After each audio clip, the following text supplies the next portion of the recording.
ito sa lining. Ano ba? Hindi na ba lining talaga to na ano? Hindi na. Ang kuwan ito, brake pad. Yung parang pangkotse na. Oo. Dito po tayo ngayon sa shop at may bagong lumabas ang bagong labas ang Cabanatuan line na Yutong. At ito, tingnan po natin yung makina kung ano pong meron dito ngayon. Para nung diyan, ang pagkakaiba ngayon sa mga bago nating labas-labas. Wala yung pang-drive. Radiator, nawala na. Intercooler, nawala na. Nilipat doon sa kabila. Ginawang blower.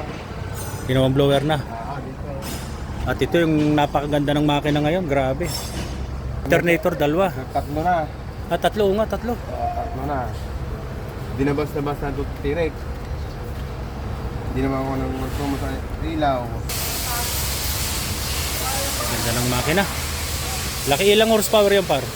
80. Ito po yung ano nga pa to? Yung intercooler sa radiator, dito na nilagay. Yan yung intercooler tsaka radiator. Pagka-andar to, pag inon mo doon, na-andar na yan. Lahat. Hindi.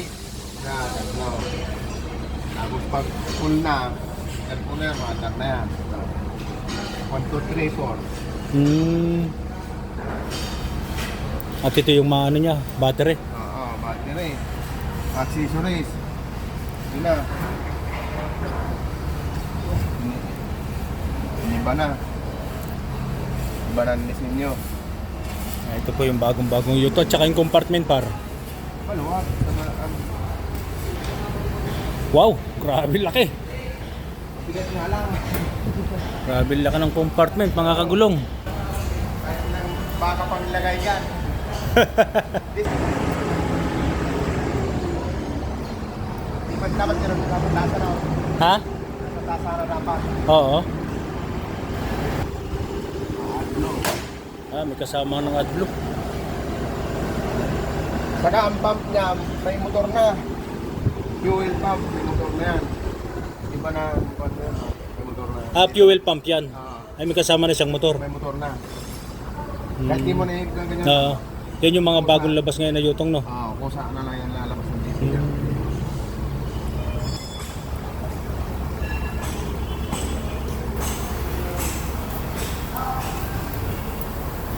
Side mirror niya, ganda.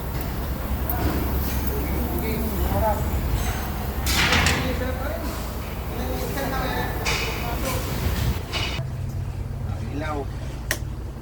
Ayan, ganda ng niya. Ganda ng interior niya, no? May camera na. Ayan, kumpletong-kumpleto po yung camera niyan, mga kagulong. Hindi nakita yung tao. Hindi kita yung tao, no? At sinisigurado natin na yung mundo Ayan. ay tuloy-tuloy ding tataas. Pakipatay mo nga pa yung TV. Ayan. Kita na po lahat ng galaw sa loob ng bus. Oo, kita. Upo nga, par. Camera.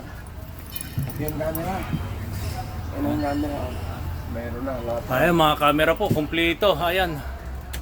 Safe na safe po. Safe na safe ang ating mga pasahero dito. Dahil kumpleto po ng camera. Tsaka yung interior niya, napakaganda, upuan. Swabe sa camera. Oo, swabe-swabe, oh. Higa pa. Naglalaro sa driver, no? Oo. Kaya yung camera po sa labas, oh, yan, oh. Dashcam pa rin yan, Ang ganda nga sa likod. Ayan, bagong linis na po kasi, nilinisan ng driver-conductor. Lalabas na. Lalabas na po kasi ito. Napakaganda ng upuan. Ganda ng sounds. Ito po yung yung camera, ayan, sa likod.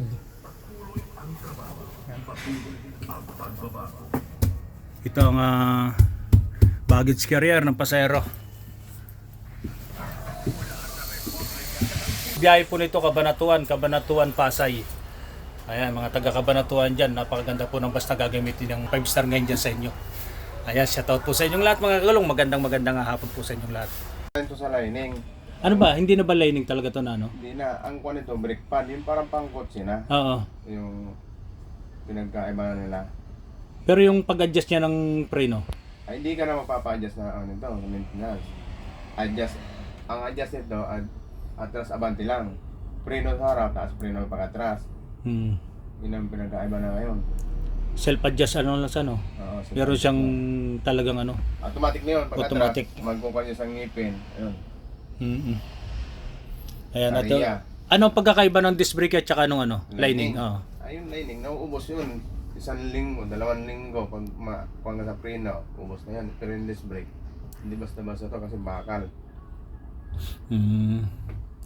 O sige par, salamat salamat. Thank you. Ayan. Yan po at pinaliwanag nga sa atin ni Tox yung ating maintenance dito, yung ating electrician. Kung ano po ang kagandahan at advantage ng Yutong. Ayan. Sige po mga kagulong.